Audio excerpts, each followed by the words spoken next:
Good evening, everybody, and welcome to Anything But Hold'em. I'm here with a little Friday night tilt. We are playing some $3.30 Razz on full tilt, and we are just getting our ass handed to us. Every single pot we've tried to go into today.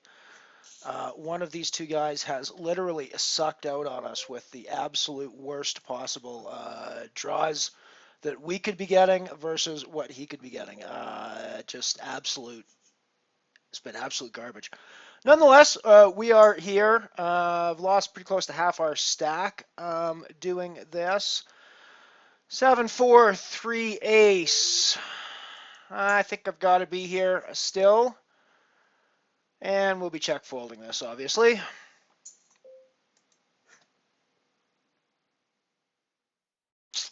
Just has not gone well for us so far this evening, but things will change. Things will turn around. Hopefully you are going to come hang out with me for a bit tonight, and then we'll have some fun. It's a pretty small tournament at the moment. There's only 4 people in it, but it's been kind of weird dynamic playing these tilt tournaments because there isn't a whole lot of people in them. There's a long late registration, and you actually get people jumping in. The Irish I was in, we were down to heads up, which was in the money. 2 people got paid, and somebody was still late regging, so it went back to 3, and we were out of the money again. It was a very strange situation. So these are weird tournaments that way. I'm also playing a no limit hold'em on tilt on another window at the moment. I don't have that up on stream, but I might throw that up later, depending. There is a Omaha high low. There's an Omaha high low coming up in about 30 minutes, 40 minutes that I'm looking at playing as well. $3.30. We'll see how it goes. 3-4-5. I'm definitely involved in this, and we just need to keep putting in because at this point, these people are calling us with stupid. I mean, you see how he had no business calling third, never mind fourth and fifth on that spot. So. But it's because we've literally been drawing out as badly as we possibly can versus the others who have been drawing out as well as they possibly can.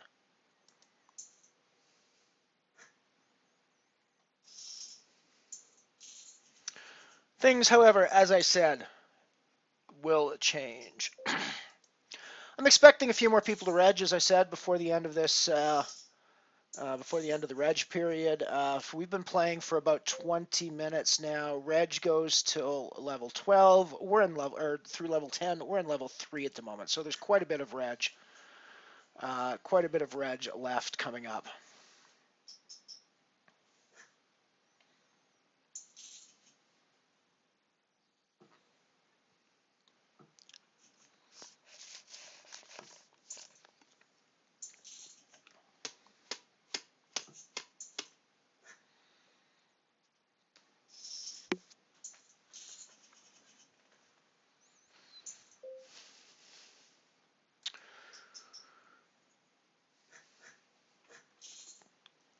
Yes, people are starting to play a little more reasonably against me now. That's nice to see. That is nice to see. People not making ridiculous calls against me is always nice to see.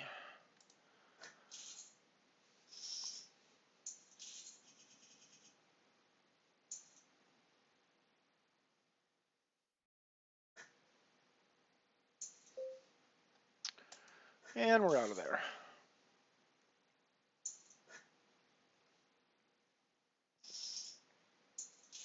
If you were watching me play on Tilt here the other day, you might remember that I was playing with a Panda avatar. I was never particularly happy with the Panda avatar right from the beginning. It was the best case scenario that I saw when I looked through the options, but none of it looked very good to me. I found this gnome the other day that I'm quite a bit more happy with. I still would prefer to be able to choose my own choose my own avatar, but I'm a lot happier with the gnome than I was with the panda, just for the record.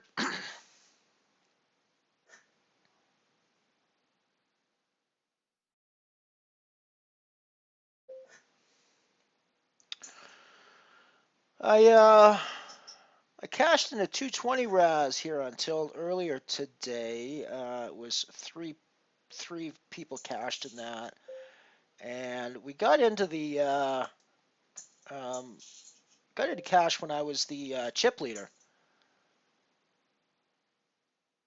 Um, but I still ended up going out third there. Just again, Razz is kind of brutal that way sometimes. So, but no, it was pretty cool.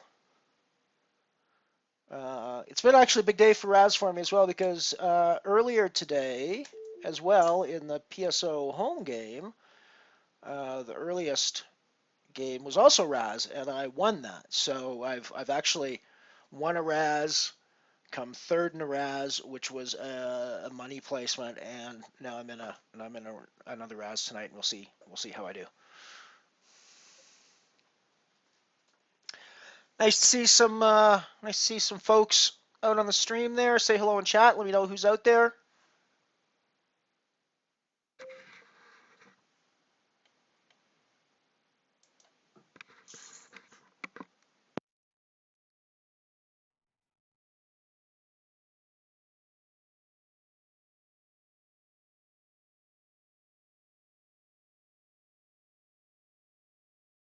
Looks like we got an issue with a disconnect. Oh, new player disconnecting. Lovely.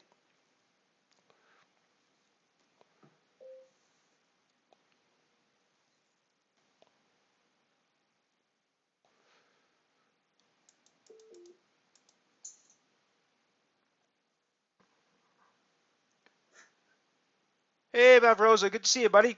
Good to see you.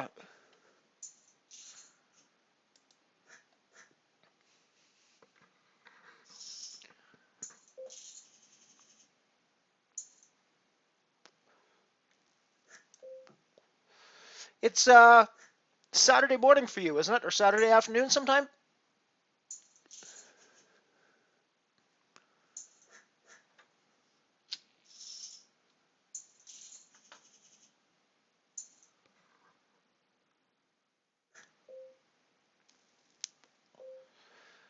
I'm going to fold this. I might raise the 5 in another circumstance, regardless of the cards behind. But with this ace back here, I just don't need to be involved.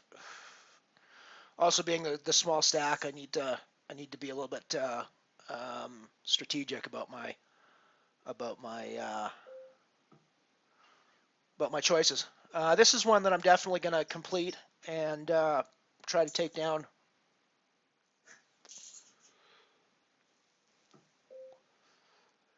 I think we'll check through one.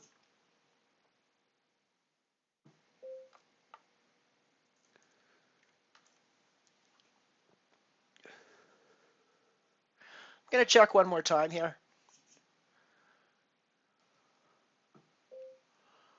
I mean, I think at this point, just seeing 7th is the way to go. 7th isn't great for us. We pair. Can obviously try to bet. If I bet here, it's pretty much always a bluff. I really don't see. So I mean, I'm just gonna check behind. He hasn't been showing a ton of strength, so there we go. Our Jack High won it.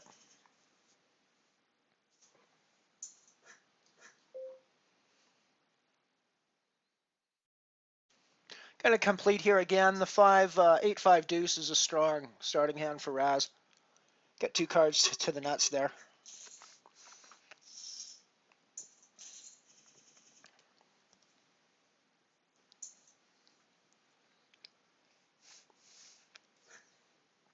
I think even with the paired ace here, the ace deuce you pretty much got to play, I think. Well, and I mean, clearly at this point we're completing and getting the fold and taking it down. But that was that's one where you pretty much always is the ace deuce is like the super nut card. That said, It's important to remember that in many ways, Ace Deuce and 5-4 are very much the same starting hand. They're still both 2 cards to the nuts, and you still need 3 specific cards to hit a nut hand if the nut is what you're going for. So, in that sense, you can almost look at the Ace Deuce and the 5-4 as equally the nut low hand in a Razz or a stud high low type scenario. It's quite different in an Omaha scenario. Obviously, the Ace Deuce is the nut hand. Period. But it's worth remembering this one's slightly different. Righty, so I'm obviously completing this. We'll get to fold and we'll take her down. That's going to happen so often in Razz. It's just a standard play that you've got to be aware of and doing all the time, of course, when you're playing Razz.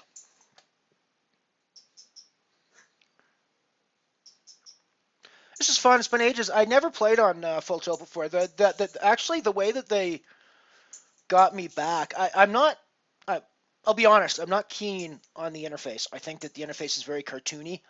I'm not keen on the fact that I can't choose my own avatar, although I must admit I'm happier with the gnome that I have now than I was with the panda that I had before. But nonetheless, I'm still not happy that I can't choose my own avatar. I think it's a cartoony interface and all that jazz. But that said, what they got me, the way that they got me back was this 25 game thing that they're advertising for the mini F-tops coming up in January. Now, clearly, as a guy who runs a stream called Anything But HoldEm, I'm going to be interested in a 25 game, right?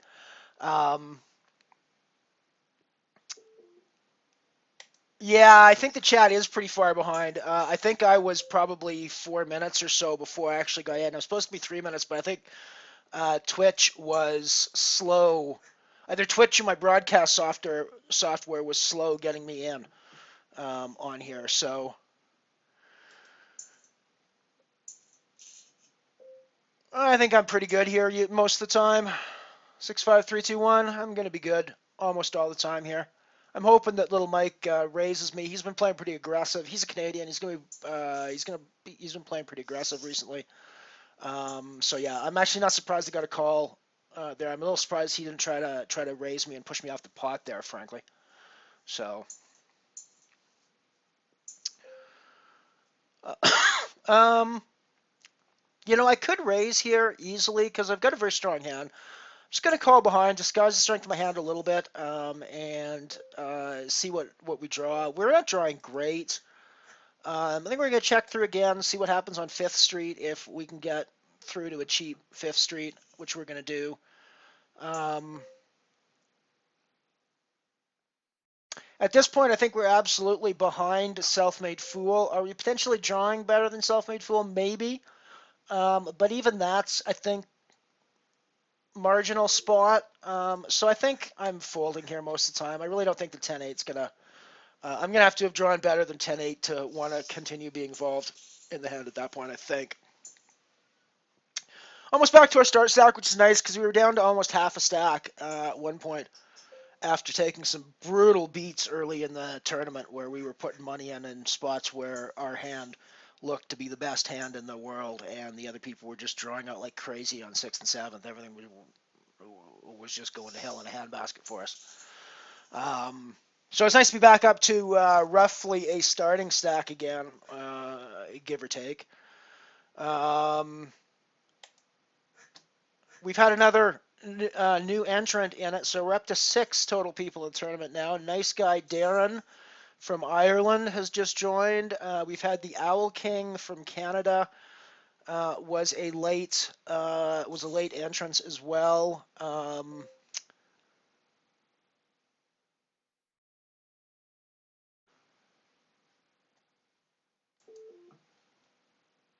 And the other 4 of us have been playing here for a while. Although I think Luba Stanchu was a late entry as well, because I think it started off with just Self-Made Fool, myself, and Little Mike.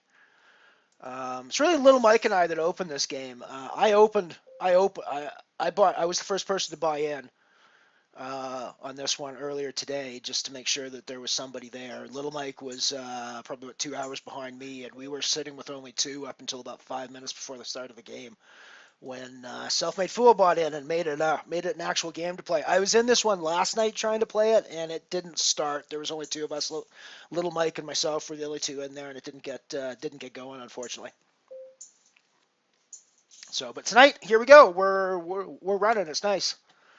I mentioned when I came on stream, they've actually been playing a fair bit the last couple of days over here at Tilt, since they dragged me in with this whole 25 game idea, coming up in the mini F tops.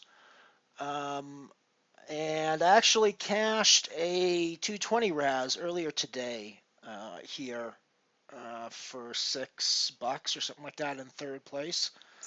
It was a bit in cash, but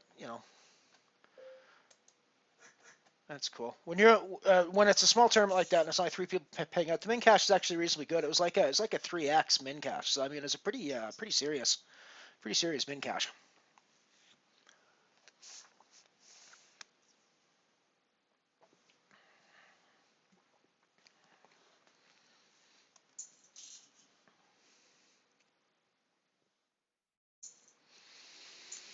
It's actually been a big Razz day for me today. The PSO home game, the first game in that today was a 25-cent Razz as well that I won.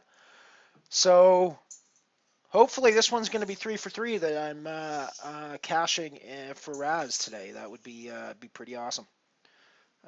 We're obviously going to be jumping in with this hand. This is something that you just kind of dream of. 3 cards to the nuts in Razz is the kind of hand that Razz players have wet dreams about. Unfortunately, we're not going to get a ton of value out of this, it doesn't look like, but nonetheless, those are the sorts of hands that you just kind of dream about when you're having a nice, quiet, peaceful night.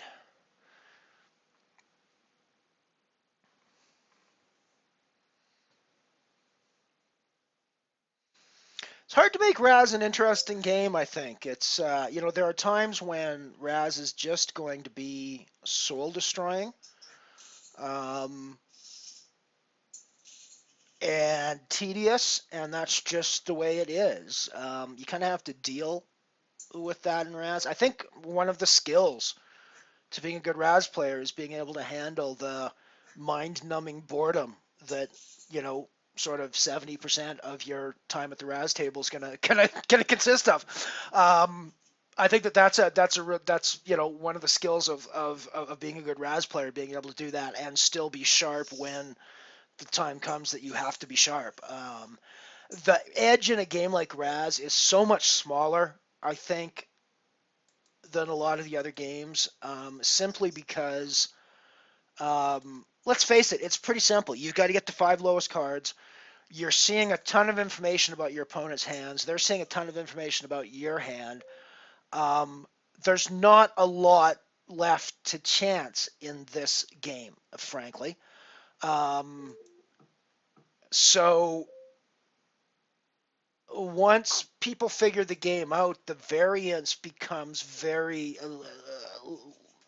not the variance, but I mean the difference in edge becomes tiny amongst the best players, and it's less an edge of the things that I might do right, and it's more an edge of which of us does the fewest things wrong. Really, everybody's doing things right for the most part, and it comes down to who makes the fewest mistakes most of the time in a Razz game where everybody sort of has some skill level at Razz. It's not a case of who makes the best moves; it's a case of who makes the fewest mistakes is what it comes down to. I find, anyways.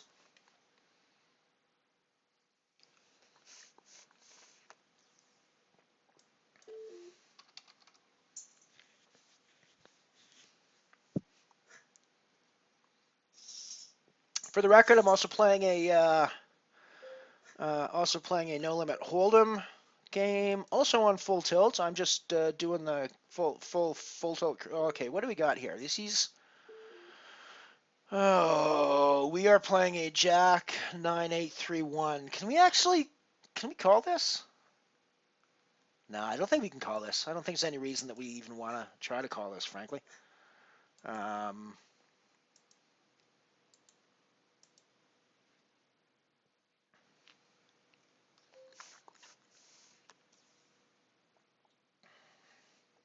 I'm going to throw a completion in here, even though we know we don't have a great hand. I'm not thrilled to see the Owling insta-call behind us like that, but 5 deuce is ahead of 8 deuce, so I think I'm going to keep throwing money in the pot.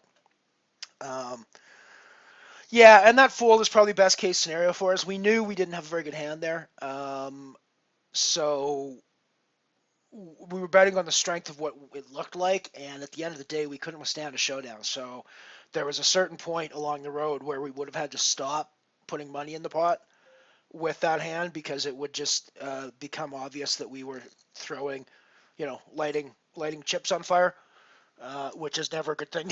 Never a good thing to do here. There's a fine line between playing your board as it looks to other people and recognizing that you don't have any value when it comes to turning your cards over, and therefore um, the chances of getting to that point are getting larger and larger. So I mean, it's a real fine line at that point where you decide when you keep barreling and when you decide to stop. Largely depends on the texture of your board versus the texture of the board of the person you're playing against, obviously. Um, and it's a pretty tricky thing to do. I'm certainly not somebody who does it right all the time. That's for darn sure.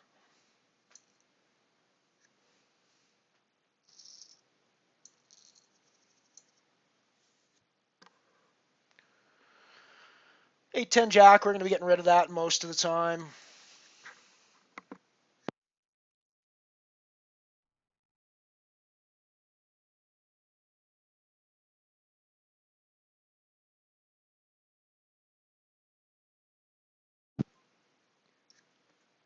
Not real happy with this one, obviously, either.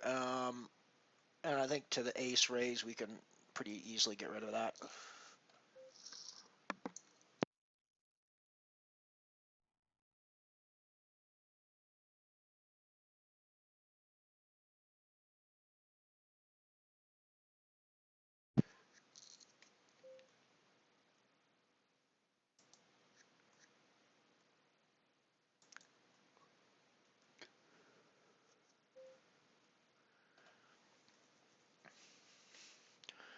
It's a tricky hand. I was in there on the strength of the deuce four, obviously. I haven't been drawn out great, but I'm still obviously the only one with a 5 card hand at this point, but he's clearly potentially drawing a ton better than me. So depending on what else draws, um, yeah, that's bad for me. And he knows that's bad for me. So we're check folding this most of the time. Um, just an unfortunate draw for us.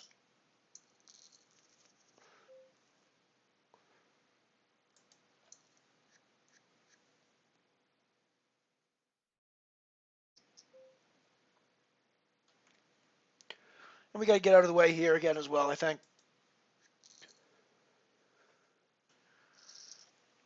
I mean, the 8-9 is ahead of his 10, obviously, but it's just, down the road, you're looking at a pretty weak hand in the end.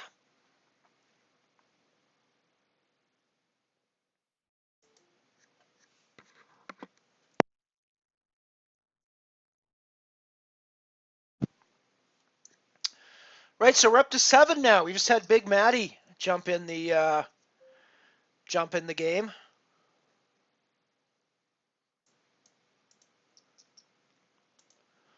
So we're up to 7 in this now. It's still only 2 places being paid. 1365 for first, 735 for second.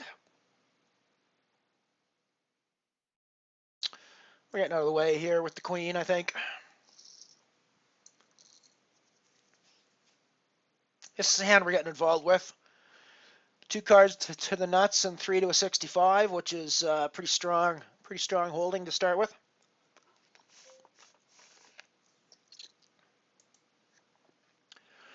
We just doubled up and then some in the on the No Limit Hold'em table we're playing for the record off the stream, just for the record. Nice draw for us. Not a great draw for Big Matty. Definitely putting money in the pot with that. And again, there's no reason for us not to keep putting money in the pot. And you know, we're thrilled that Matty keeps calling us. Frankly, this is like a dream scenario where Matty's handing us chips at this point. Because Matty decided to stop handing us chips. That's cool. That's cool.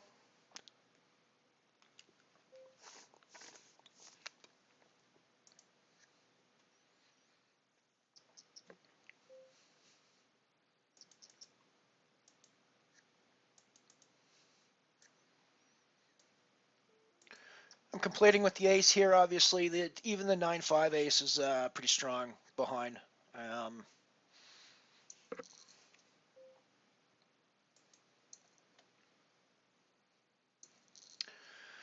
Matty seems insistent on throwing chips at us, which is cool.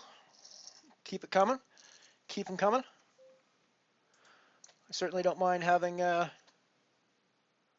more of your chips in front of me, Matty. Do not mind that one little bit.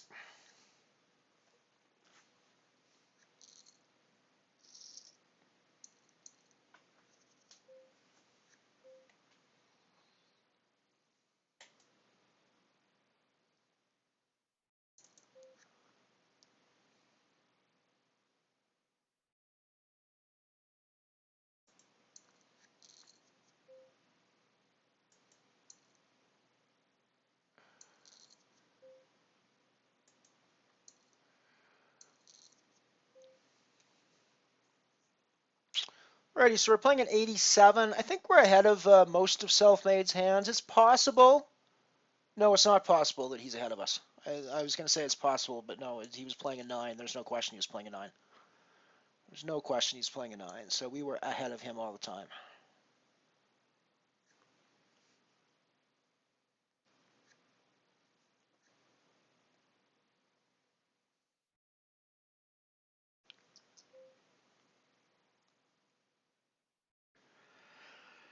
'96 is going to be ahead of Self-Made a lot of the time, I think. So I think I have to be involved in this. I think I'm still going to be ahead of Self-Made a lot of the time, and I think that betting is the right thing to do. No longer am I ahead of Self-Made all the time, but I think that folding is going to be too weak too often, so I think I have to see at least one more street with this. Still drawing into a 96, which is potentially better than what he's drawing into. Now, at this point, we're clearly behind, I think, and I don't, there's no reason for us to keep continuing and putting money in the pot. That's just one where the draw didn't work for us, and, it's the way it goes.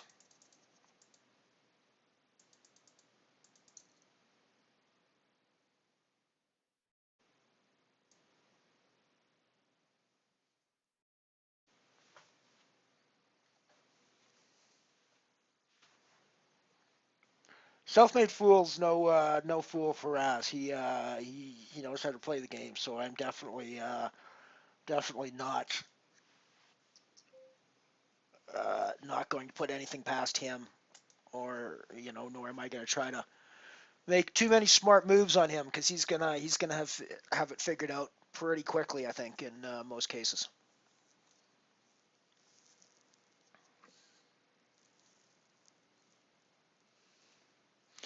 So still only 7 people left in. There's still 2 levels of late registration, so if anybody wants to come and join, hey, come join. It's kind of juicy. Ooh, yes, it's kind of juicy. That's kind of a juicy hand, I gotta say.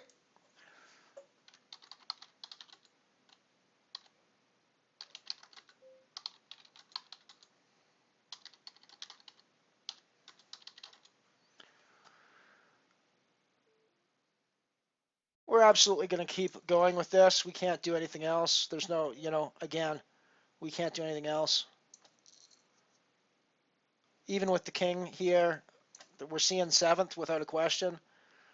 Because seventh gives us the nuts. So we're just going to raise here and hopefully. So there you go. You just get there on seventh. That's the way you play this game. You just get there on seventh. You know, you just get there. That's all you do. You just get there.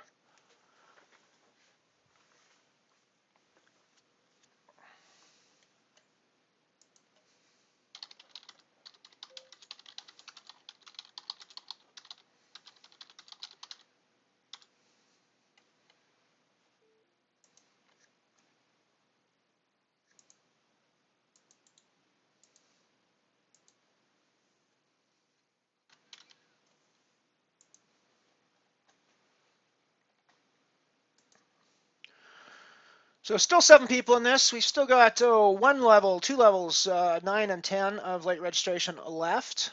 I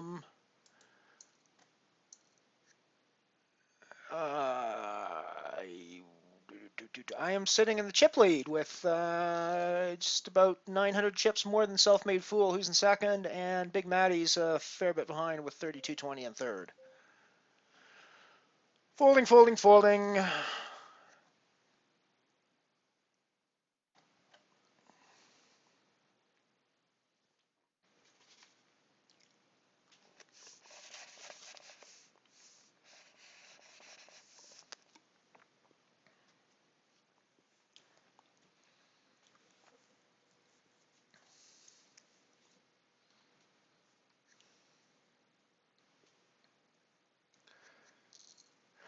As I said, the thing that brought me back to Full Tilt recently was hearing about the 25 game that's going to be coming up in the mini F-tops. I'm absolutely going to try to find a way to play that game because I think that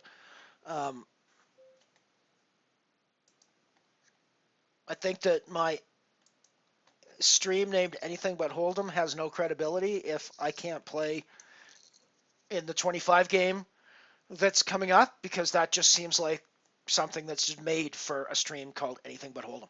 So we're going to do everything we can. I think it's kind of mid-January that runs, the 16th, if I'm not mistaken. Let me have a quick look at the lobby here. In mixed games, event 25, the 20 mixed limit 25 game is running on January 16th. So I'm going to do everything in my power to find a way to play that, find a satellite or something to play that with. This is a pretty darn good-looking hand, although we're only 3 cards deep in it, and everybody else might be 4 cards. But the 3 cards we got the 4 cards we got are darn nice. I think we're putting money out because we could easily have a 64 here. Is kind of what we're repping, and I'm quite happy to be repping that and taking the pot down as I did. That's just the way it goes. Oh wow, I just did like a major overbet on the no limit hold'em table for some reason. I thought I was 3-betting instead of that was well, it'll probably fold around or not.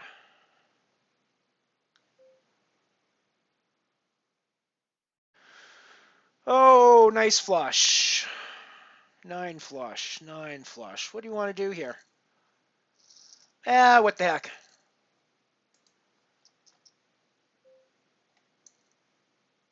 Yeah, I knew you were 3-betting light there, 9 flush. Oh yeah. Gonna complete over here with the ace, of course, and sorry about that. I just had to watch. I've got 9,000 over on the no limit hold'em table now.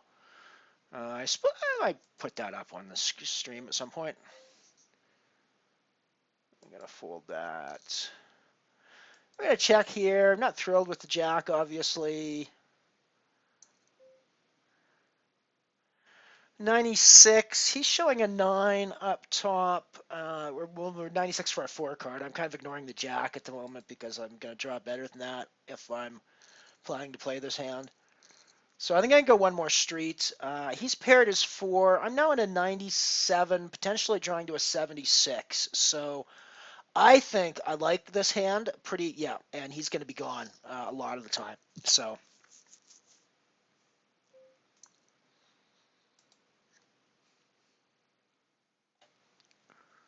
I'm good with folds like that because we know we weren't quite as strong as we looked there, and so in those situations, getting a fold is never going to be a terrible, never going to be a terrible thing.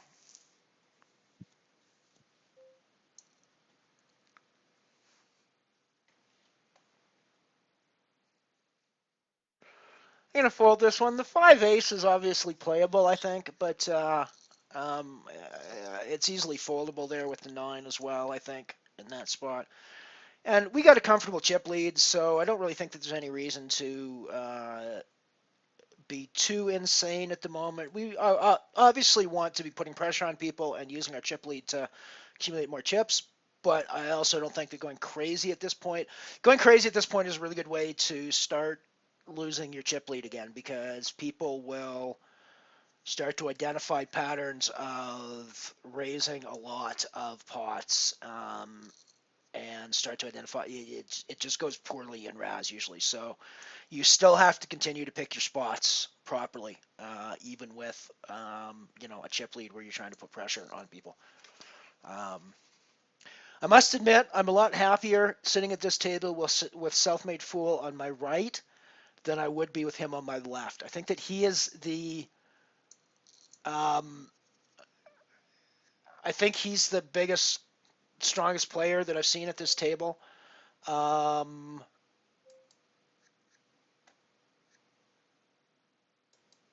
so far, um, Little Mike is pretty good, as shown some pretty strong tendencies as well. I haven't been terribly impressed with anybody else so far at the table yet. It's interesting that it's the first 3 guys that regged that I'm kind of thinking have skills, including myself in that category, obviously. But self-made myself and Little.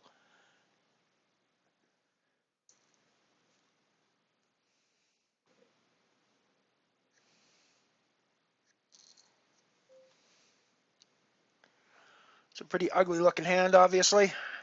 We'll get rid of that with once it comes around after we've done our bring-in.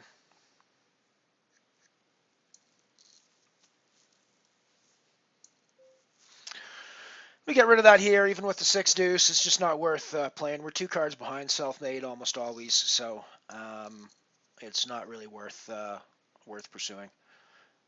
Sort of I mean, it's hard to play with the rule of thumb ever in poker, but if you've got 2 cards in your starting hand over 9, you probably don't want to get involved in Razz. It's just not going to pay off often enough. And in fact, if you've got 1 card over 9, you really have to consider whether you want to get involved or not, depending on the dynamics of the pot. When you've got hands with 1 card that's sort of a mid card, say between a 9 and a 6, and then you've got 2 nut cards. So let's say 8-4 deuce kind of hand. Those are definitely worth seeing a few streets with and seeing what happens. But again, if you really need to see what you draw into before you start to play those really heavily. About the only hand that you want to play super aggressive from the start, obviously, would be 3 cards to the nuts. I mean, that's obviously going to be any 3 cards 5 or lower are going to be uh, cards that you want to get money in the pot on with, obviously. Um, but if you're 2 cards 5 or under and a 6 or a 7, I'm probably fairly happy with that sort of a situation as well. So those are the sorts of rules of thumb that I have. Paired hands are going to be really bad in Razz. The only time I'm going to consider a paired hand is when the pair is something like an ace, a deuce, or a three, because then I'm still playing at least one of the cards for the. Well, I guess any nutted card paired, I'd be interested in playing. So anything up to the five, I'm definitely interested in playing because the part of the pair ends up making uh, a good portion of your low hand, anyways. So you're only wasting one card. But for example, when you've got like a pair of jacks, that's two cards that you've basically thrown out right off the start. Um, and if you're playing at a two-card disadvantage in any poker game, you don't need to know Razz to understand that playing at a two-card disadvantage is going to be a really bad spot for you to be in. Without knowing anything about Razz, anybody who plays poker can understand that being two cards down to all of your opponents right from the start is never going to be a good situation. So yeah, you always want to avoid that sort of situation. Righto, so late registration is closed. 7 people were total in the tournament. We are now down to 6, with Little Mike having busted, and we are at the final table. So I'm gonna fold this out for the time being and see what we do. We got 6 people left. I am still the chip leader, although I'm not quite as much of a chip leader as I was. Self-Made Fool is about 1,400 chips behind me now. So got to be careful. Nice that we kept the same. Well, of course I was gonna say nice that we kept the same table draw, but we stayed on the same table, so it's kind of silly that I say that. But because it's obviously nice to be. I want to stay. I want to be on Self-Made Fool's left. I never want to be. I never want to have him on my left. That would be a nightmarish sort of situation, I think, on a table like this.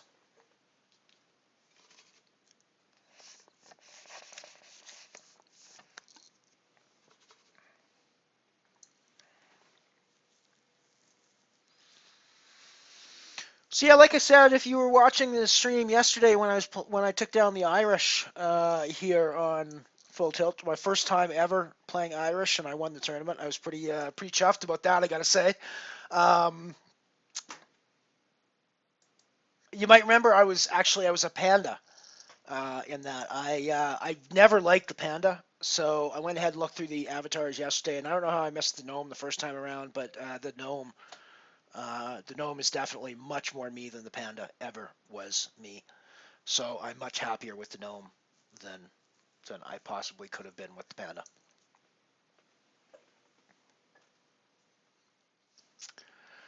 We have 3 cards to the nuts, which is one of those starting hands in Razz. Do you want to put some money in with usually?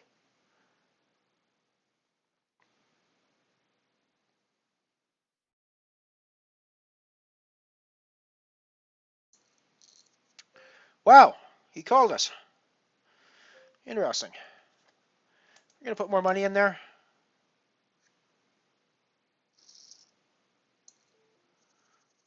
I'm not really sure what hand you call there with the king and then fold 4th Street when it comes up like that. I don't. Yeah, no, I don't know what hand you have that you play it that way with, frankly. That's interesting. Yeah, that's kind of interesting. I need to have a look at that last hand. I need to have a look at that last hand.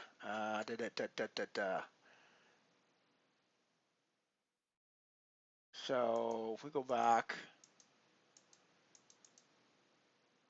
here, right? So I've got a 3 showing. I raise. We're gonna fold here. I raise to 300. Big Matty calls with the king. Big Matty gets an 8.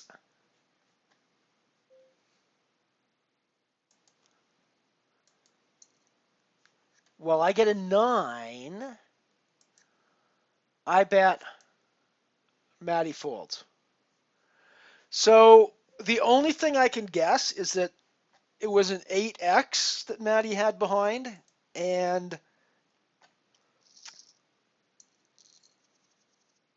the 8 paired, and he didn't want to play the paired hand. That's the only thing I can guess that might explain the line he took on that, because that was pretty baffling. Um, you're just not you're just not calling that king, or you're continuing when the 8 comes in 98% of your hands in that. So the continue fold just is bizarre in my head. I don't know. Maybe there's other Razz players out there that that get that, but that just makes no sense to me. The only sense it makes is if he paired the 8, and even if he paired the 8, I don't really think that the king 8 you should really be thinking about calling a lot there. Frankly, that's pretty marginal spot. Even if you're on a king 8 ace there, that's a pretty marginal spot.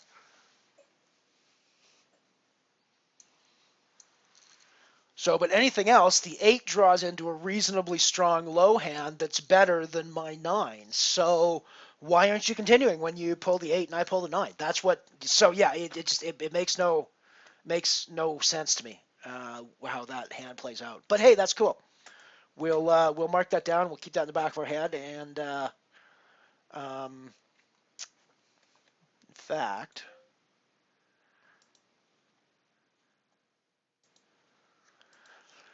we'll do this with green for now. He called third with king,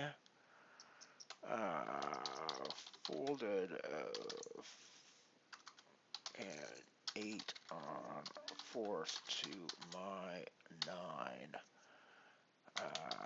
5-3 ace.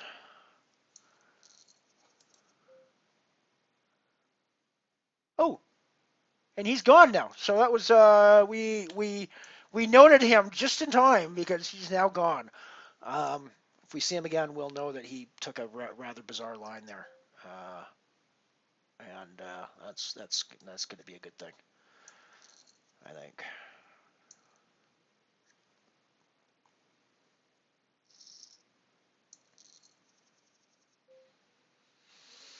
Oh, that's an ugly Razz hand.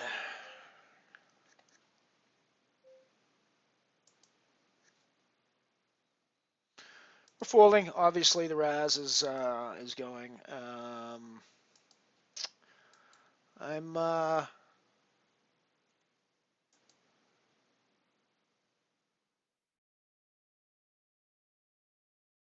also playing a no limit hold'em 200 guarantee, $2.20 guy. Still some late registration for another couple of levels. Ooh, we're raising over here on this Razz table, I think.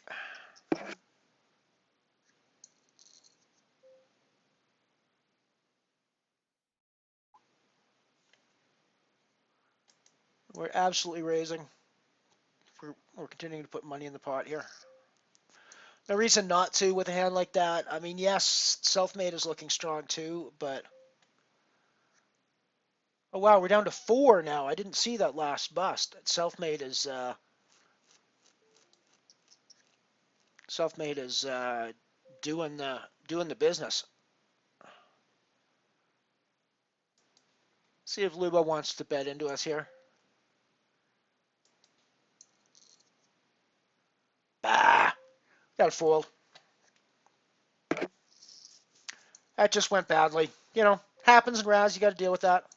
Move on. Anyways, I'm playing a 200 guarantee no limit hold'em that's actually hasn't reached the guarantee yet, so it's still actually got some decent overlay. I'm sitting 11th in chips out of 36 people left in that at the moment. If I go any deeper, I'll throw that up on the stream.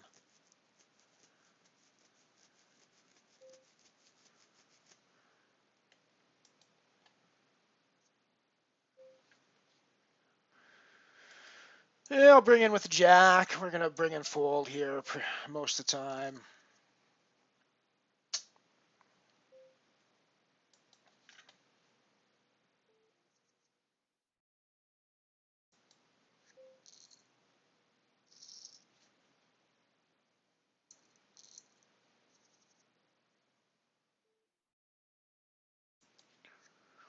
Yeah, that was a fold.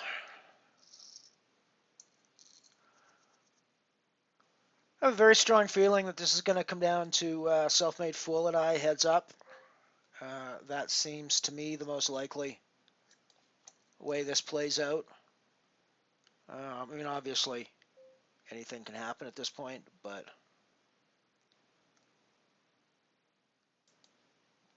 that's a check hand. We're pretty weak against both. We're against both of these guys on fourth, and certainly Lebo's still here on fifth. We're reasonably weak against. Not weak enough to fold, I don't think. And I think we certainly could bet here. I think it's going to get a call a lot of the time. So I think checking through to seventh is the right move. And betting seventh is the right move.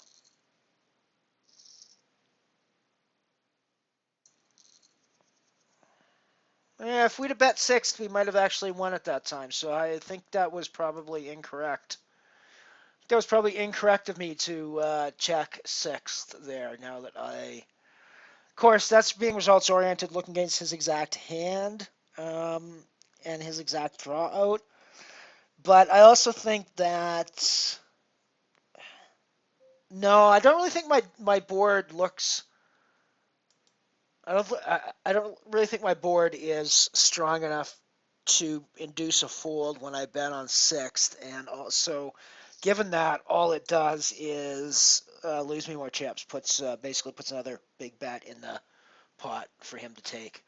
So yeah, probably the check on the sixth was probably okay, I guess.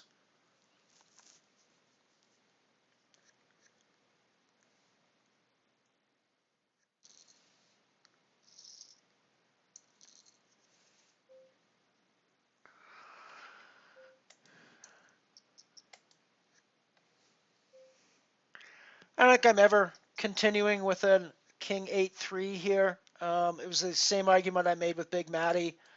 Um, a King 8 is just not going to be a strong enough hand to really want to do anything with at that stage, I don't think. Um, the 10 up there was unfortunate.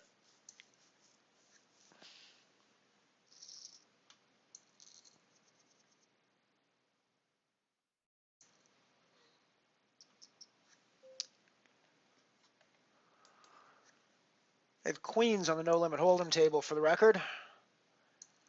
Ooh, and somebody, it's in my big blind, and somebody shoved about 8 big blinds under the gun into me. So hey, cool, I'll call. Ace 10.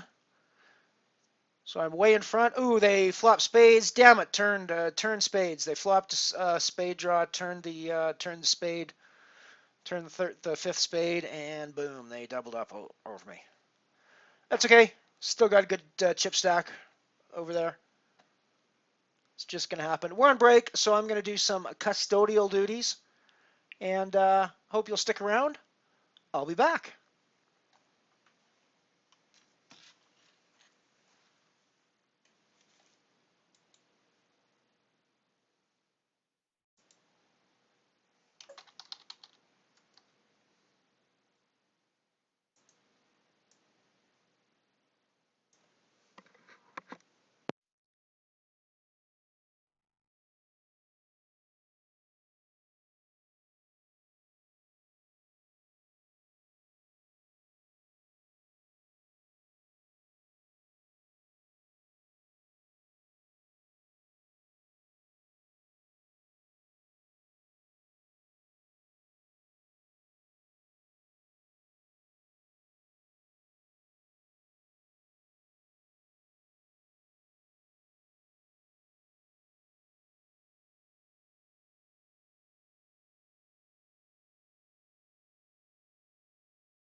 Alrighty, I am back. Nice to see a few of you out there listening today. We are playing $3.30 Razz on Full Tilt Poker. I'll bring in the Queen, the Ace-8 behind. I could continue this sometimes, I think, but I'm probably not going to a lot. If Selfmade is playing something like a 7 or an 8, I might be more inclined to continue there than I am when he's playing a 4.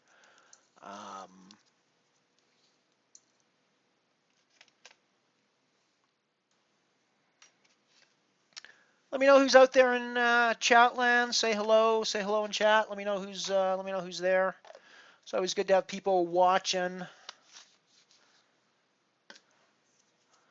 I don't play on Full Tilt very much at all. This is actually the first time in ages that I've been, last couple of days, first time in ages that I've played on Tilt.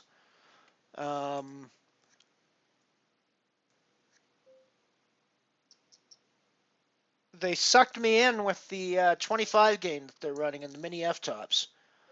Got my interest, got to log the account back in and see if I could build up a balance to allow me to play the $22 25 game on January 16th. 25 game sounds like an utterly absurd way to spend a day, frankly.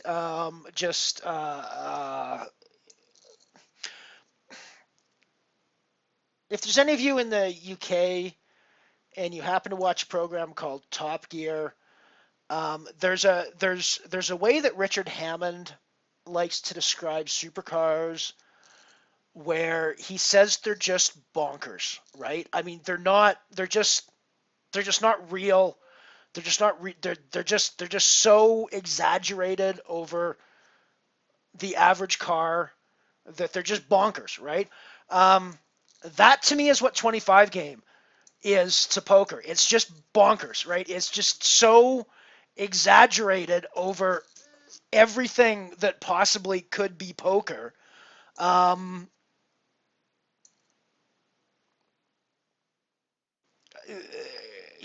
I'm really looking forward to. I am really looking forward to trying some 25 game out because that just sounds like an absurdly fun way to spend a day. Hell, I'm pretty sure that there's games in that 25 game I don't even know how to play. That said, that's crappy. That said, I didn't know how to play Irish when I jumped in. I'd never played it before, and I won the tournament. So hey, you never know what can happen when you take a shot at things like that. But it'll be fun. It'll be fun. Actually, I think I do mostly know most of the games. Now that I've played Irish, I'll have played everything online except for maybe 5-card stud online. I've never played that online, although I played it live. So yeah, it'll be interesting to see how that goes. But that's the main reason I came on to Full Tilt again, was to do that. And since then, I've been playing a bunch of the mixed games and actually been finding them pretty. I was going to say pretty soft, but I'm apparently down to the low stack now, which is a little disturbing. But not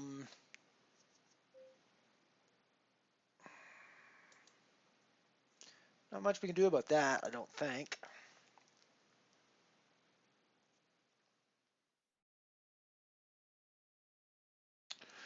I think we have to fold here despite having the 6-5-4. We're still expecting to draw a runner if we want to actually have any hand against self-made. So I think we got to get out of the way.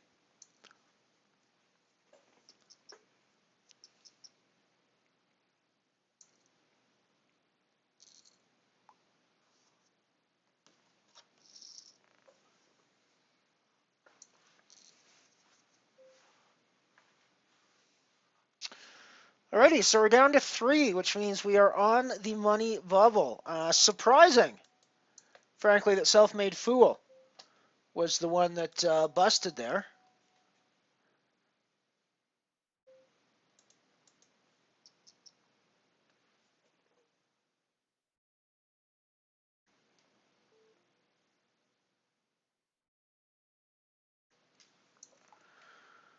Oh, we'll be folding there, I think. Oh, on the Hold'em table, for the record, I have just flopped a set of queens. Question is, do I fast play them or slow play them? I think I am going to just smooth call. Since I'm in position. We're raising the 4 here, I think, a fair bit.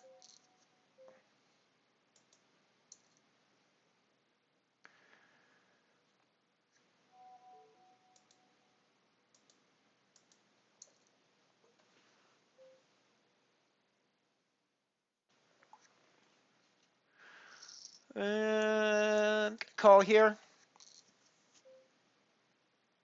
I'm going to bet here.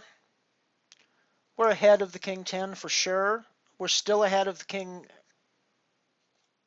queen. So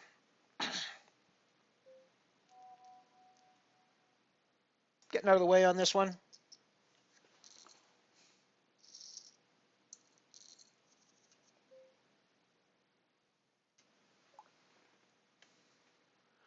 Bring in fold with the queen.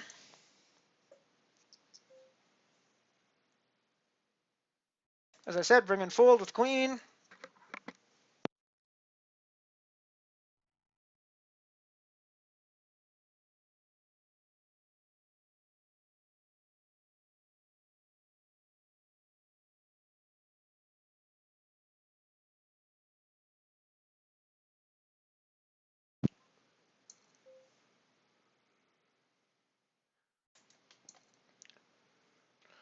Lots of low cards out here this time around.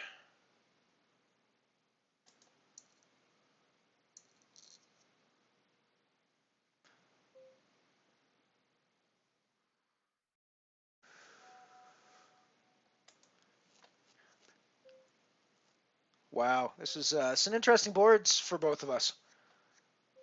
We're both showing really low and nobody wants to bet. I'm definitely putting money in the pot now, and he's going to fold.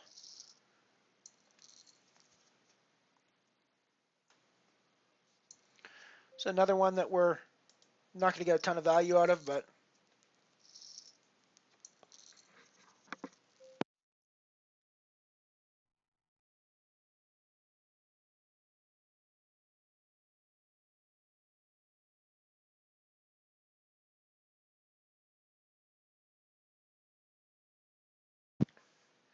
nice to take a pot on the bring-in like we did that last hand.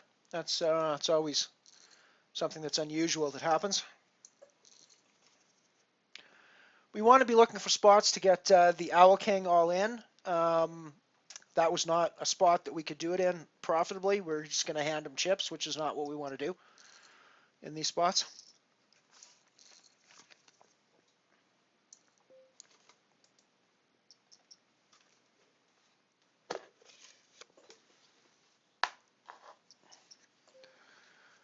Alrighty, now this is a spot where we definitely want to get Owl King all in. We're 3 cards to the nuts, and we're absolutely ahead of him all the time. So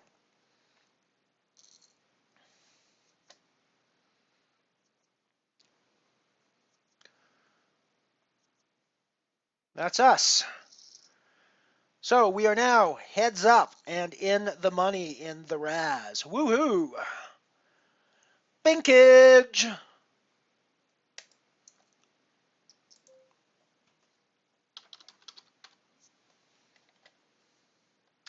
Folding the Ace King Jack, obviously.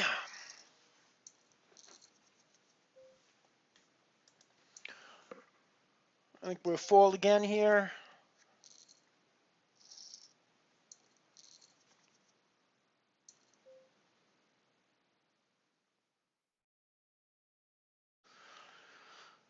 So just to review the prizes, second place is going to be $735. First place is $1365 on this one. So we're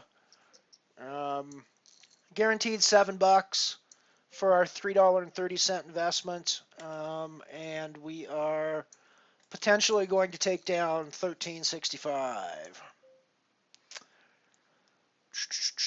Right, I think I'm going to keep going with this. We're heads up, so the hands are going to be really wide. So we're on a Jack 9-8 now. He's on a Jack 9X at best. So, I mean, I don't think we can ever go anywhere here. Yes, we could be behind, but, you know, if we're behind, we're just behind. And that's the way it's going to be. Um, yeah, and we're just, you know, he drew out better than us on 6th and 7th, and that's just the way it's going to go.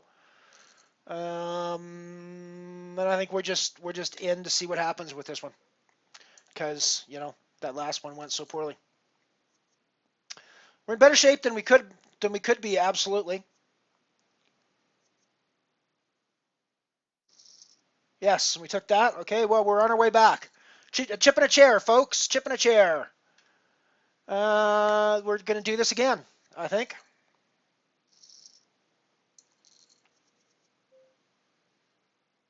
And we're not gonna do it this time. We're gonna bring in fold.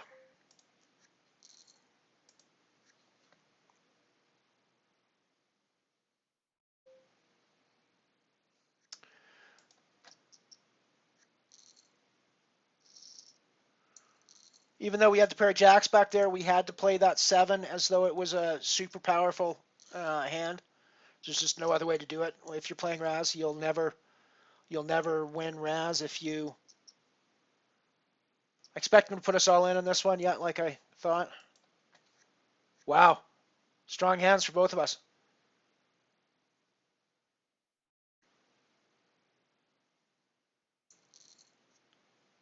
And that's it. We're done. I took second for $7.35.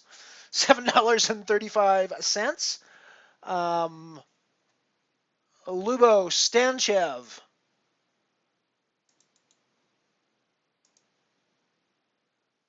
from Bulgaria took down first place for 1365. Alrighty, so that was a lot of fun. I think what I'm going to do here is put the No Limit Hold'em tournament that I'm playing up on the screen. So let's do this one. Hang on a sec. That would be early antes, No Limit Hold'em. That's you. Let's get rid of you.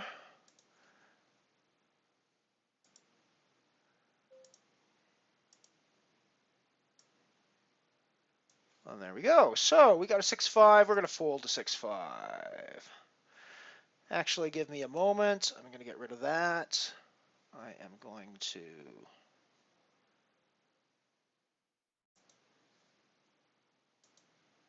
there we go. And we're going to do this, and we're going to refresh that. And we're going to do boom. I've just gone full screen, ladies and gentlemen.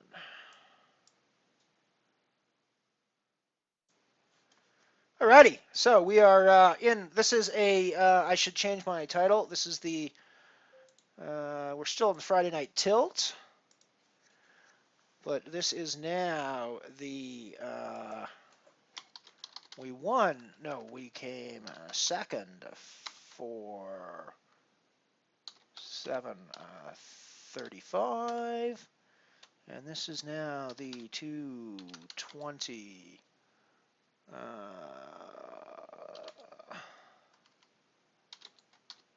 200 guaranteed.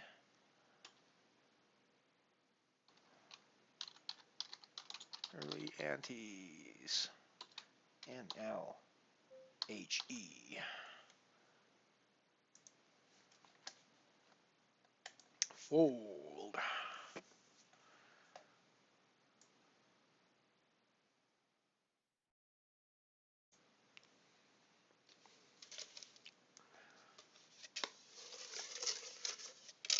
So I've been enjoying my time over here on Full Tilt. I'm sure part of that is because I've been, to a certain extent, crushing the mixed game tables. This is the first real Hold'em game that I've played since I came over here. But I've won the first Irish tournament I ever played when I came over here. I cashed third in a Razz this morning. I came second in this Razz tonight. I'm sure I've had another win here as well that I can't remember which one it was, but I think maybe there's an Omaha high-low that I played here that I got that in.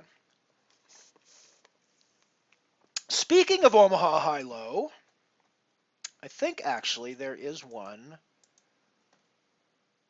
running at the moment.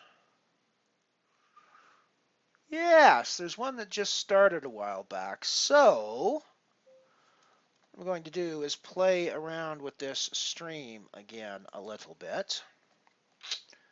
We are going to, there's actually, this one is, yeah, I still got lots of time for late registration. So let me play around with the stream a little bit here. Let's do this guy. And bring him down to here.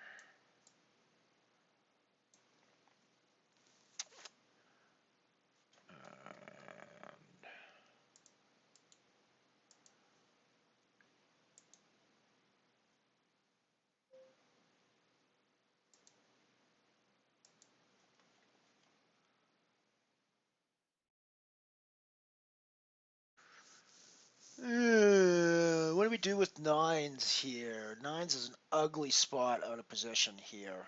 I think I'm going to end up set mining against a stack like he has, or possibly straight mining as well. I think this is going to be a check call a lot of times. I probably should be betting here, but he was the pre-flop betting leader. So I actually think now that a 50 half-pot bet is going to get the job done an awful lot. So I think that that's probably what I needed to do.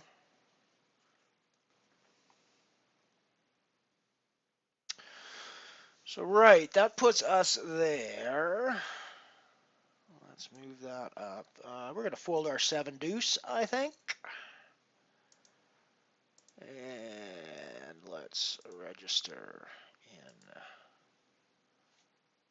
the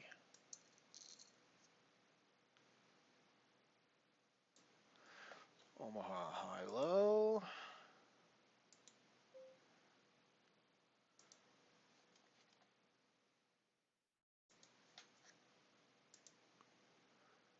$3.30, a little Omaha high-low.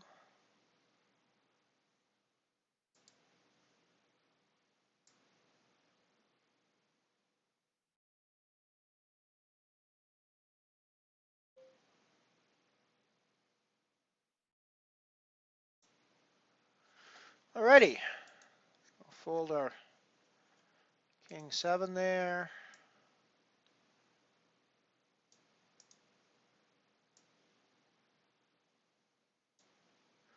Okay, so this is a $3.30 little Omaha high-low game that we're playing here.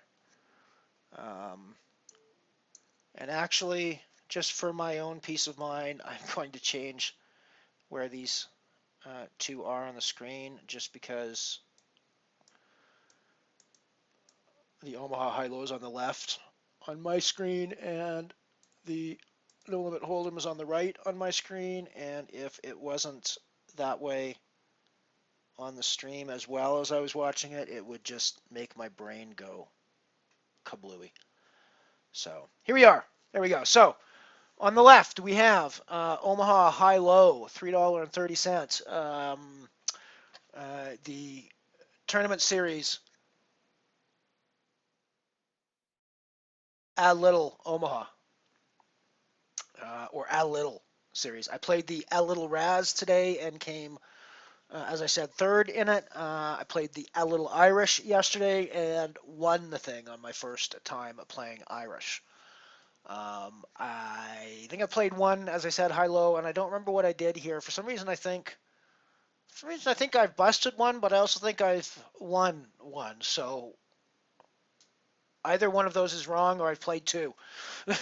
and either could be entirely possible. Thanks, Lomax TV. Appreciate it, man. Appreciate it. Good to see you here. Glad you're kicking around. I am going to, as I said, I've got the No Limit Hold'em up on the stream now. I've got some Omaha High Low happening. We're going to stream for a few more minutes, anyways, a little bit longer. We'll see how late we go tonight, but obviously the Jack has some value in an Omaha context, but in a high-low context, the 9-3, there's no low. You're just not going to be doing very well on that very often. So we flopped a set of jacks on the No Limit Hold'em table, which is obviously going to be nice. I'm actually going to put some extra money in this pot, I think, because I think that we need to. Okay, well, I was thinking that Full Runner might go there. Given the way that they both folded out, I think that even if I call there, they're probably done with the hand anyways. So I think that putting the raise in there is the best place for me to get value out of that at that point. Although advice in chat on that hand, whether I should have flat called behind there with the three jacks, or whether whether the raise is what I needed to do there. Ace 5, Jack 10 with the Jack 10 of hearts, and people going crazy. I think we're going to get out of here, frankly.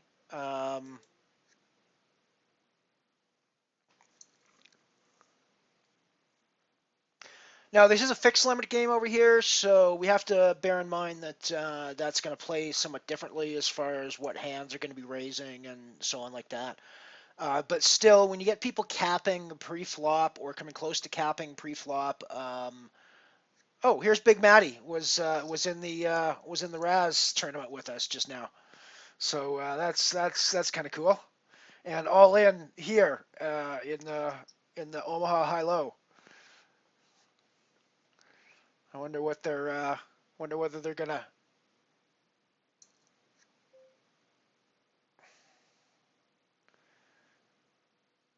Yeah, 10-7. I think we're getting rid of that in the No Limit Hold'em. I want to see what Big Matty's playing over here. I want to see if Big Matty's in or out.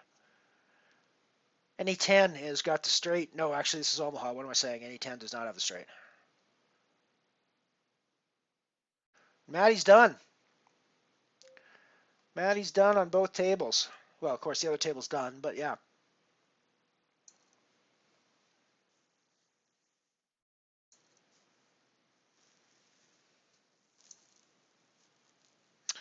Welcome, everybody, to Anything But Hold'em. We're here on our Friday night tilt. I'm playing at Full Tilt Poker for the first time in ages. And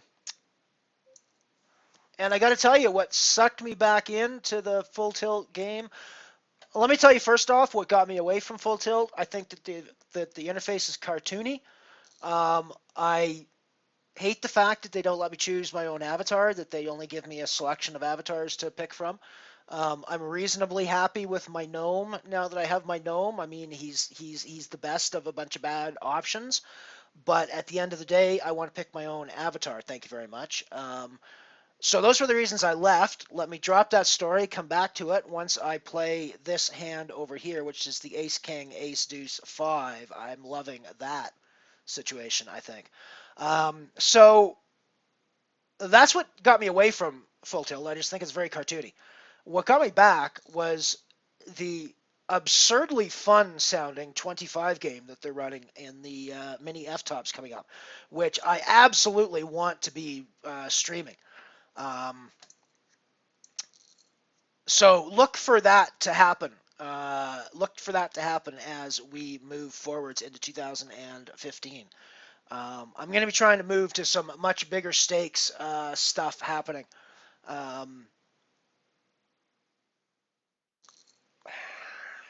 I wonder if our Ace 5 is good enough. I think I've got to go with one more street over here. Inaduck has been playing like crazy. Like crazy aggressive, so I really don't think I have any choice. Well, obviously now I am definitely playing. And we're all the way in. We're splitting this pot most likely. Spades versus my low.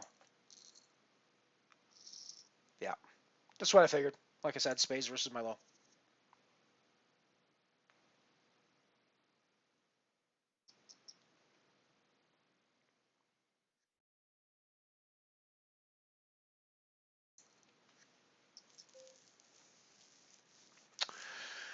As I says, this Ina Defluck is pretty. Australia's been pretty aggressive this whole time, so we're definitely gonna have to keep a note on him and watch what he turns over when he's playing this aggressive because he's definitely seems to have the raise only button. That was a call there. Okay, so he's not raising everything. That seems to be his modus operandi pre-flop, however, is to raise everything. Pair of fours over here. I think we're going to set mine here, see what we hit on there. Um, we're probably check folding here, but I also think against Blastig's stack. I mean, obviously he's telling me he's committed, but why hasn't he put his whole stack in there? Granted, his whole stack would have been an overbet to the pot, but why is he putting in, you know, I guess with fours I can't really be calling anyways, but that's really a fishy sort of bet, I think. Really seemed to be a fishy sort of bet, frankly, in my mind.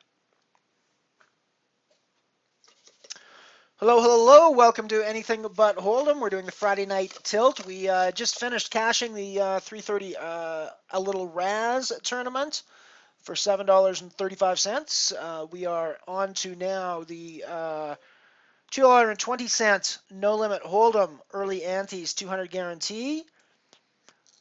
And we are also playing the a little Omaha high low fixed limit Omaha high low tournament. So a little flight tonight.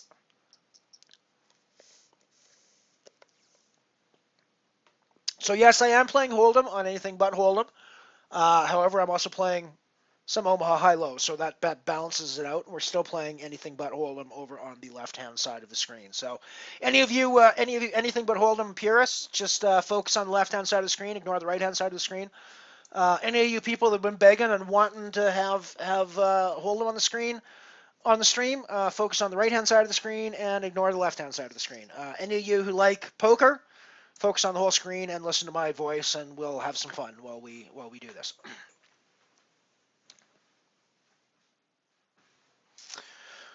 So I don't have enough room in my title to add the Omaha tournament just yet without covering over this table a little bit, which I suppose might not be a horrible thing, but oh, 3-3-4-10 is an interesting hand in an Omaha high-low situation. Obviously, the 3-4 isn't a horrible type low draw. When you hit something like an ace deuce on the flop, even an ace five, that's going to be a pretty decent ace five or deuce five flop is going to be a pretty decent hand on. Your threes aren't going to be terrible for low. Like but in a context like that, I mean, my low's crippled. I have no low, and my highs are now severely limited as well. So my life is pretty unhappy when I'm in the pot with something like this. And when you think about it, you look at this hand and you think about the flops that are going to come up. Most of the flops that are going to come up are going to make you feel a lot like this one does.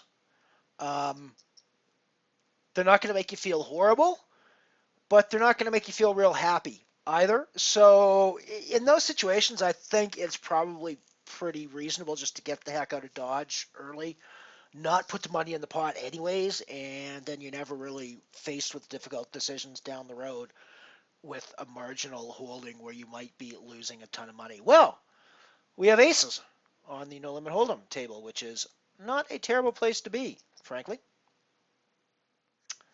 We're in early position, and we've put in a raise. Now, we haven't been terribly active over here. We're like 9% VPIP, so we're like super tight.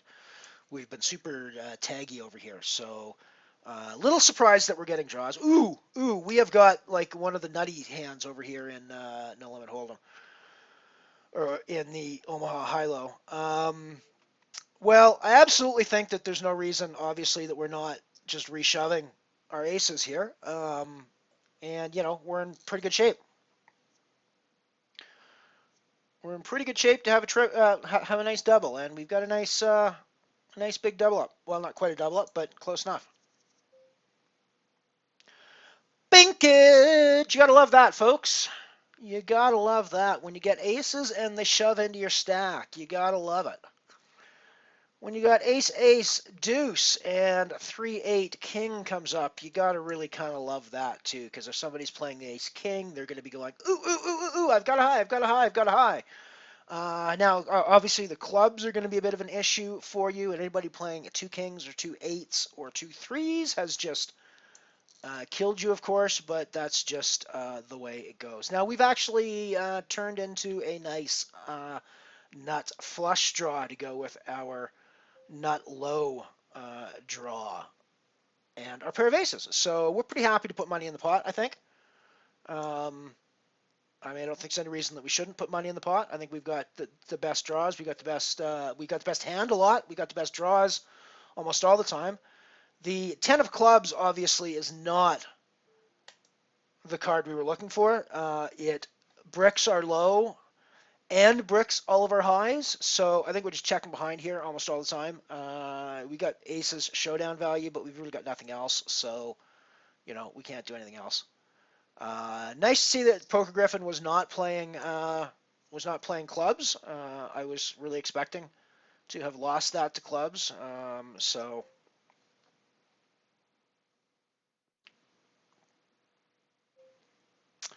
the ace four is playable here with the 7 even, but I think we're getting rid of that most of the time. The jack 9, I think I'm going to open raise this here from the button. It's going to be profitable most of the time, even with this open in front, even with this under the gun limp. I might have wanted to go set at 2.5 to 3.5, but I'm pretty happy with the result anyways on the flop. So against Steve here, I think we're actually going to put a pot bet out, frankly, make him play for a stack if he wants to.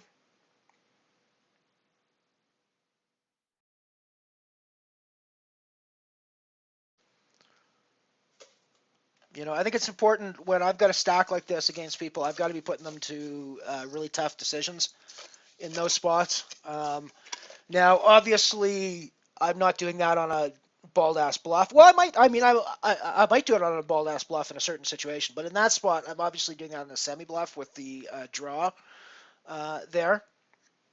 The ace 5 is potentially playable here, obviously, but I think I'm going to get rid of it.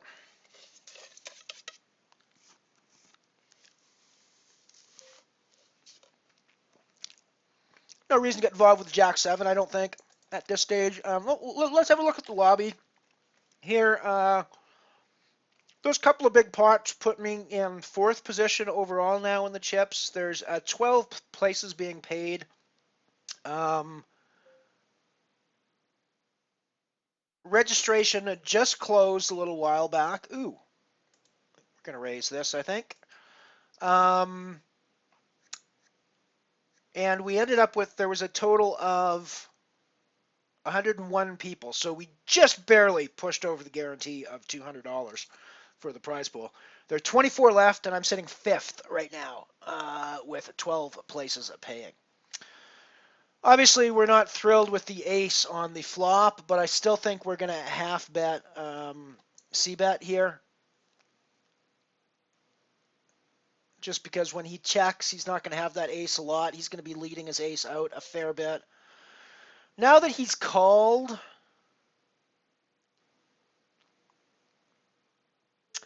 think we need to make him play for his entire stack. Now, granted, that's not his whole stack, but it is his whole stack, really. So by potting it there, I mean, I guess he's got the ace here. And I mean, I suppose this was throwing chips away.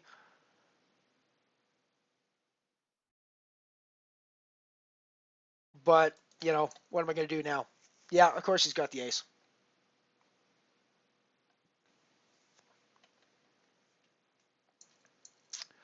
But hey, that's the way it's going to go sometimes. I don't really feel like I did anything wrong in that hand. Um, is he always going to have the ace there? Do I always have to? Should I be folding there on the turn? I don't know. I mean, I think that there's enough times that he check calls me on the flop there with um, a lower pair like a queens or jacks or something like that. I think that that's going to happen a fair bit. Um,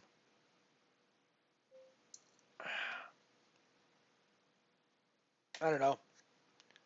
That's probably not the best play in the world, but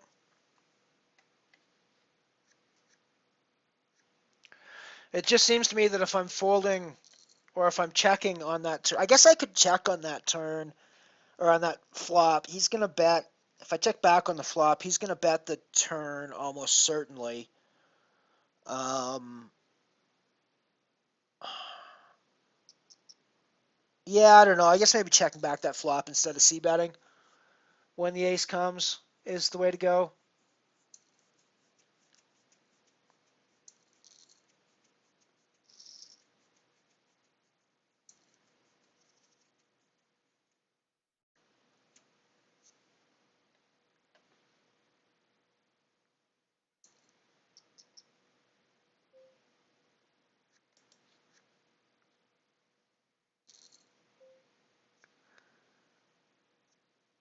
Yeah, we'll fold that one.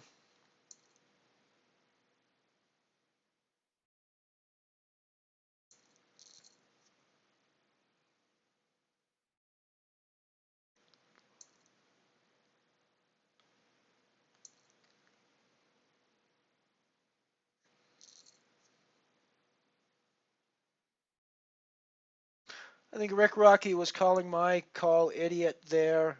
Um, I think by the time that I got to it on the turn,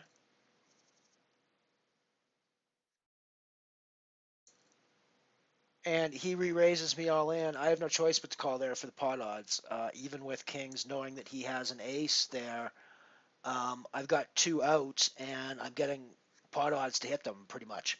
So I think that even there, I've got to. Now the question is whether I need to make a pot bet there on the turn. I also wonder. Obviously, I could have a bigger ace than him as well. So that's another consideration that I don't need to be playing kings there. I could easily be playing an ace queen or an ace jack there, which got him killed. So I don't know. I mean, I still think it's probably overall going to be the best play there to c bet and then pot bet the turn, but maybe I'm wrong. I don't know.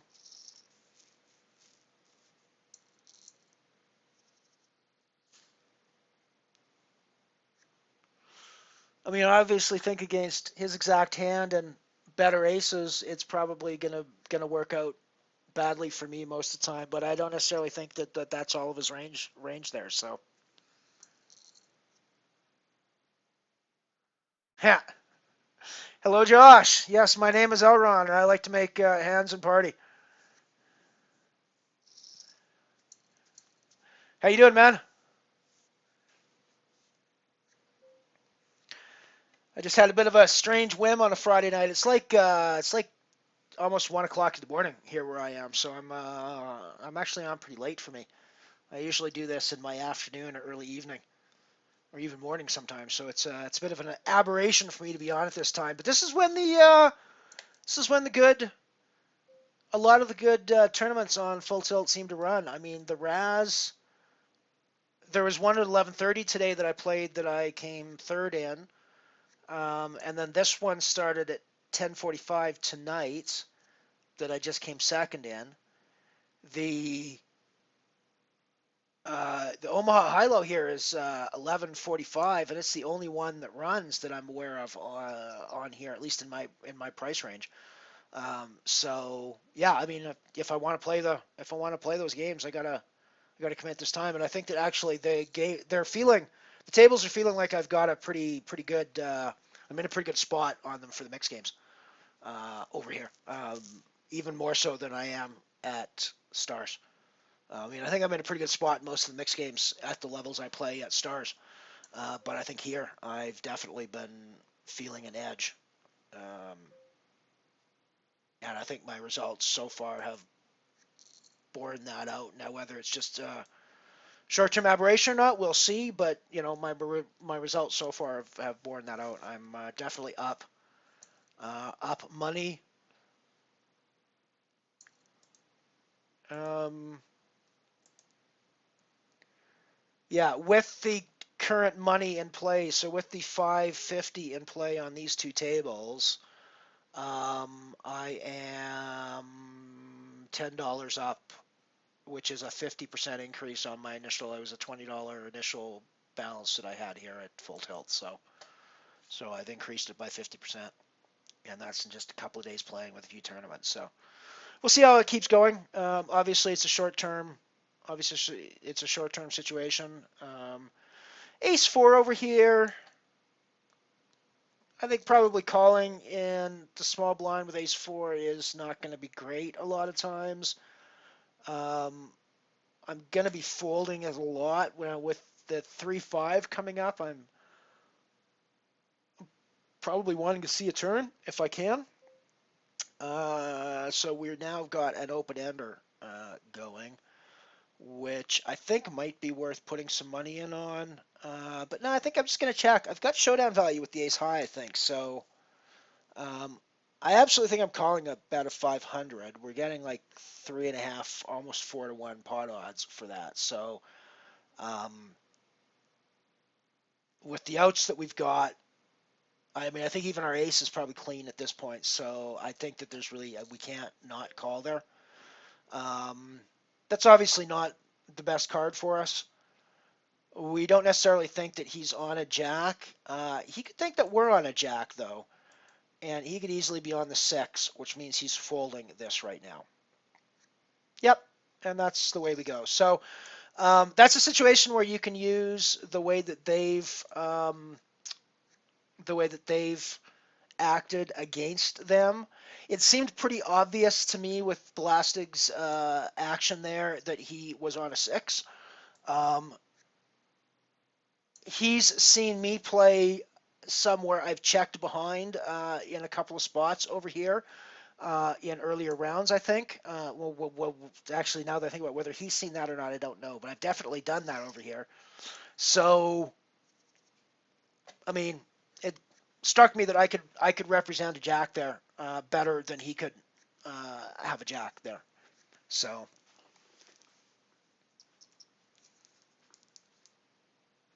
although now that I think about it, I'm not entirely sure I have a justification for why I think it was more likely that I have a jack there than he does. But I think that I'm going to have jacks a lot more often in that spot than he is going to have jacks in that spot. So,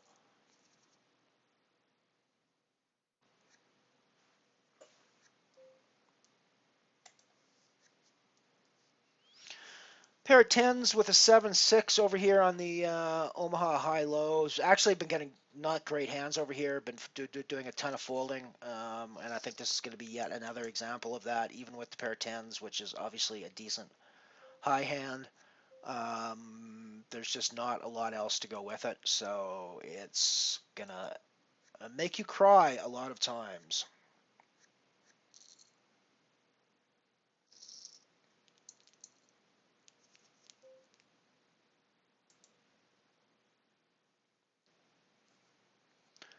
Down to 21 players left on the No Limit HoldEm here. I'm sitting 10th, which is in the money. There's 12 places paid. The Omaha High Low is still registering. No, it is just closed registration as well with a total of 27 entrants, 18 remaining, and there are 5 places being paid. I am currently sitting in 7th chip stack in that one.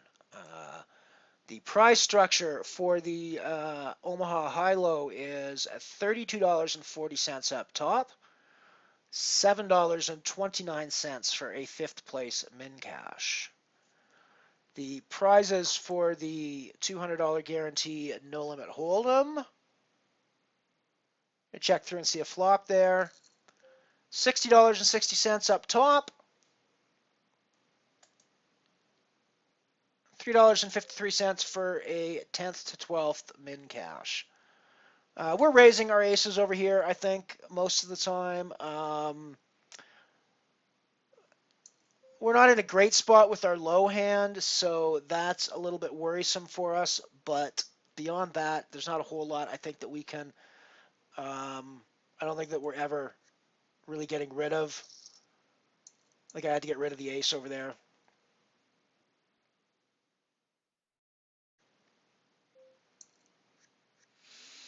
So we're 8-6-40's 1 for low, and we still got a pair of aces for high. I think we're pretty happy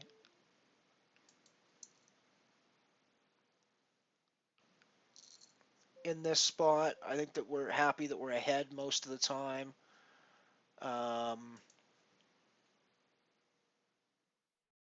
Now, I don't obviously like that club for my high draw, but there's no reason to assume that he's playing clubs, although it's going to happen a fair bit given this action, but I've still got a decent low hand, I think. Reasonable to split there, yep.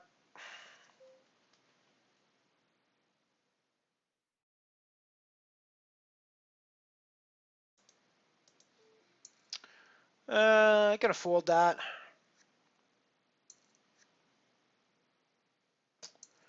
Well, that was kind of unfortunate over on the no limit hold'em hand there. Lost ace-7 to ace-9. That's kind of unfortunate.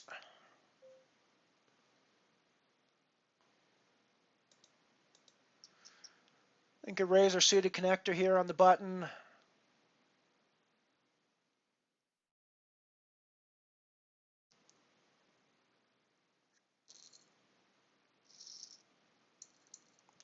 Take her down.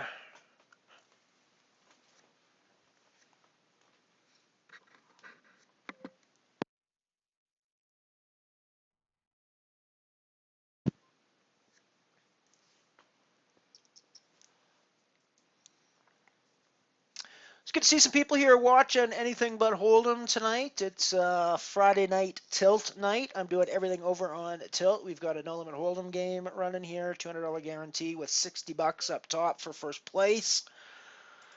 And we got an Omaha High-Low game over here, $3.30 buy-in with $37, I think it was, up top for first place. No, $32 up top for first place. So pretty good money on both tables, given our particular bankroll levels. Would be, well, winning either tournament would double our bankroll, would more than double our bankroll. So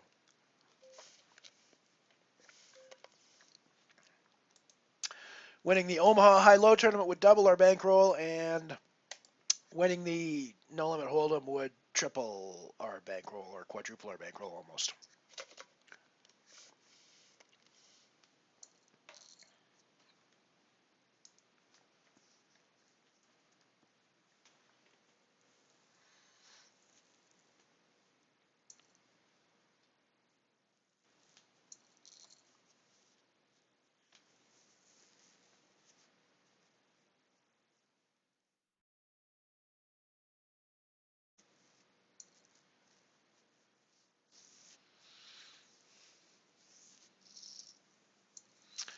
It's the first time in ages I've played on full tilt.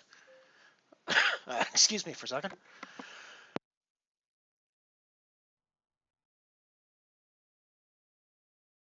Oh, sorry about that. I was having a problem with my throat there. Yeah, it's been ages since I played on full tilt. Actually, it's not. It's not a place that I typically have played on. I'm pretty exclusively on stars. But they sucked me in with talk of the 25 game coming up in January, which strikes me as just an absurd amount of fun for spending a day playing poker. Um, I'm pretty sure my brain is going to be bleeding long before we get through the 25 games. I think around about game 14 or 15, my brain is going to be bleeding out my ears. But nonetheless, it's going to be an absurd amount of fun. I think. If Josh, you're from the UK, so you probably know the show Top Gear. Um, there's a way that Richard Hammond always describes supercars where he calls them bonkers because they're just such an exaggerated version of anything that even approaches a normal car. That they're just insanely bonkers, right? Absurdly bonkers. That's kind of how I see the 25 game in comparison to the rest of poker. It's just so insanely exaggerated to anything else that you would have in poker. That it's going to be bonkers. It's the supercar of mixed game poker tournaments as far as I can see. So it's going to be a ton of fun, and I'm absolutely going to be trying to work my way into playing that one on stream because that just seems like the ideal thing for a guy who runs a stream called Anything But HoldEm. I don't think I'm going to try to steal from Blastic this time around with my 9-4 suited. I think I'm just going to let him take it. That's probably a pretty passive of me, but what the hell.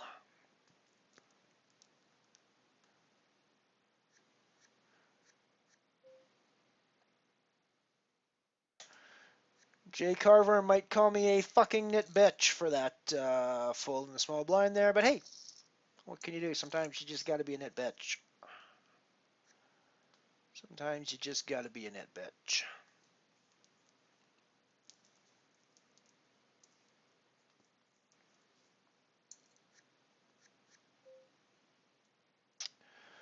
Coming up on break here in a couple of minutes, so I'll be taking off and doing my usual breaky type custodial activities.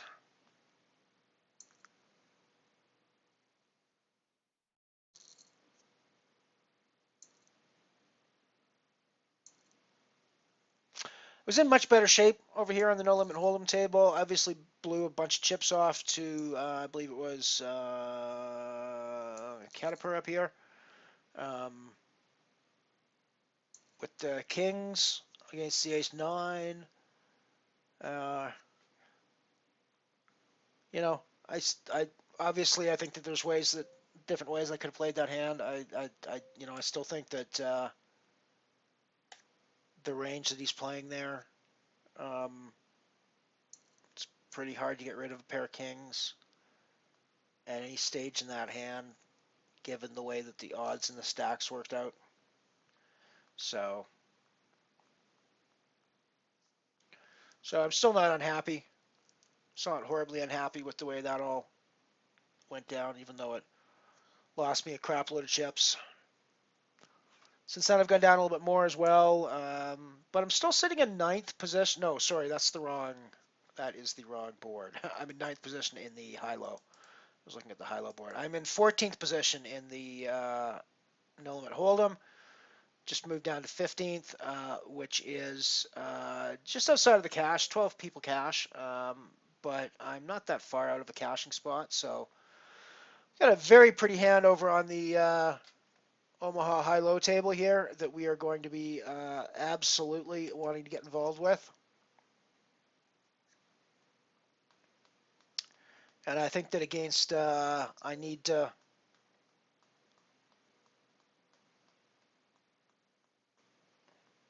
fluck. I think we're definitely happy to go hard.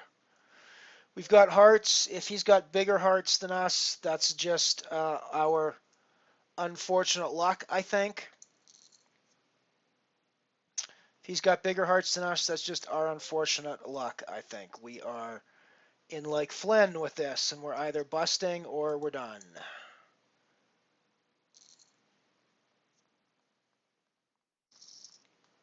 Sweet! I need to fluck is the one that is busted and done. Right, so we are on break. I am going to go off and do some custodial duties. I'm off stream. I'll be back.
Alrighty, well we got Ace King to come back on the no limit hold'em table. Ace 4-7-7 over here.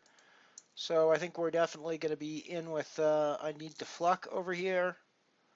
I'm not unhappy with that situation, but I think I'm going to check here. Still, my low draw is obviously not coming out great. Best bet here is for us just to really check through and try to get flux out. I'm going to c-bet here a lot.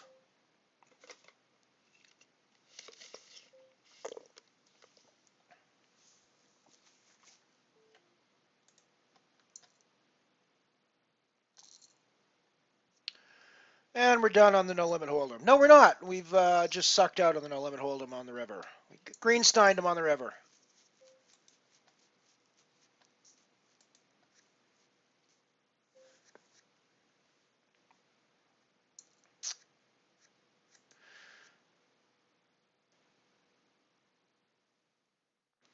That's okay. I'll take the odd bit of luck there. I don't mind greensteining him on the river. Oh,